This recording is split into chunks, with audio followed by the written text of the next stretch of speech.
Welcome back our channel కవిత వంటశాల. నా పేరు కవిత, మీరు చూస్తున్నది కవిత వంటశాల. అందరికీ నమస్తే అండి. బాగున్నారా? మేము బాగున్నాం.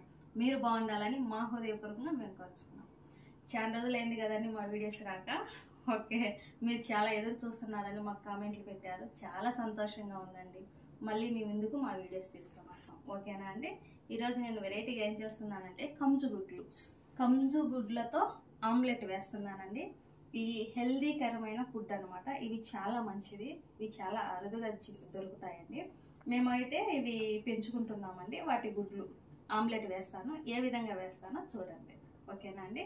వీటి లాభాలు ప్రయోజనాలు కూడా ఆమ్లెట్ వేస్తా చెప్తాను.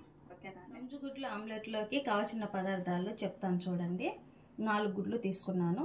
మిరియాల పొడి, సాల్ట్, కొత్తిమీర, కరివేపాకు, పసుపు. వీటిని ఏ విధంగా వేస్తాను అండి? పెను వేడైంది. వేడైన తర్వాత కొద్దిగా ఆయిల్ వేసుకోవాలండి. ఆయిల్ వేసుకొని ఇలా అనుకోవాలండి. చూడండి, ఈ విధంగా గుడ్డు పాలగొట్టుకోవాలి.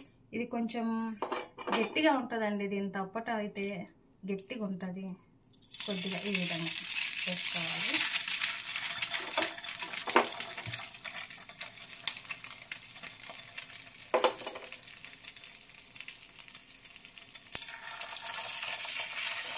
చూడండి, ఈ విధంగా పగలగొట్టుకొని వేసుకోవాలండి. దీనివల్ల లాభాలు చెప్పాను కదండి. ఈ గుడ్డు చాలా మంచిదండి ఆరోగ్యానికి. పిల్లలకైతే చాలా మంచిది. దీన్ని ఉడకపెట్టుకొని కూడా తినొచ్చండి.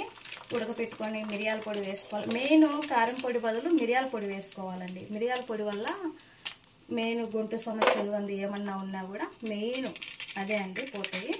తర్వాత వచ్చేసి ఈ విధంగా వేసుకున్న తర్వాత కొద్దిగా మన ఇష్టం అండి. ఆమ్లెట్ ఇష్టం ఉండేవాళ్ళు ఆమ్లెట్గా ఇలా వేసుకోవచ్చు. లేదు మాకు ఉడకబెట్టుకోవడమే ఇష్టం అంటే ఉడకబెట్టుకొని కూడా వేసుకోవచ్చు. మిరియాల పొడి అండి. కొద్దిగా కారం పొడి బదులు మిరియాల పొడి. బాగా కారం తినేవాళ్ళు కొద్దిగా ఎక్కువ వేసుకోండి. కారం తక్కువ తినేవాళ్ళు కొద్దిగా తక్కువ వేసుకోండి. చూడండి, ఈ విధంగా పసుపు పొడి, తర్వాత సాల్ట్ రుచికి తగ్గట్టు వేసుకోండి.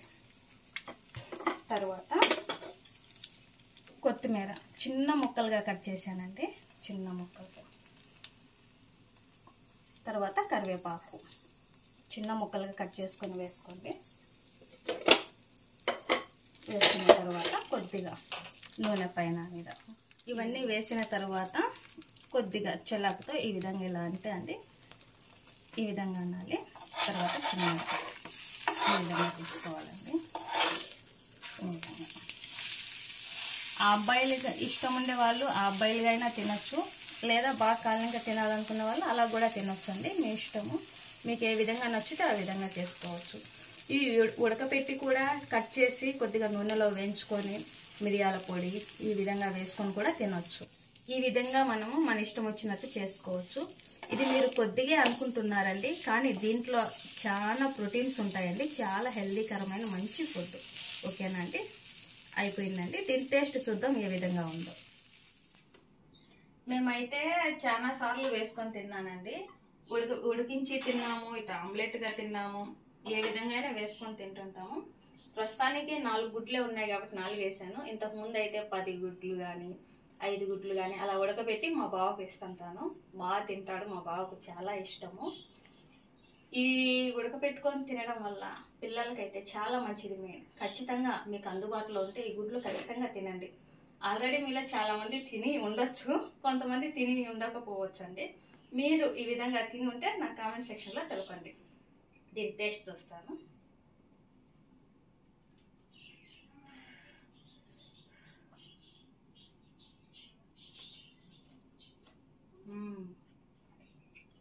బాగుందండి. మెయిన్ మిరియాల పొడి వల్ల టేస్టే మారిపోద్దండి. మెయిన్ మిరియాల పొడి బాగా వేసుకొని తినండి. ఓకేనా అండి? టేస్ట్ అయితే నాకు చాలా బాగా నచ్చిందండి. మీరు కూడా ట్రై చేయండి. ఓకేనా అండి? నా వీడియో కానీ మీకు నచ్చితే like, share, comment, subscribe. Bye bye. మళ్ళీ వీడియోతో మీ ముందుకు వస్తాను.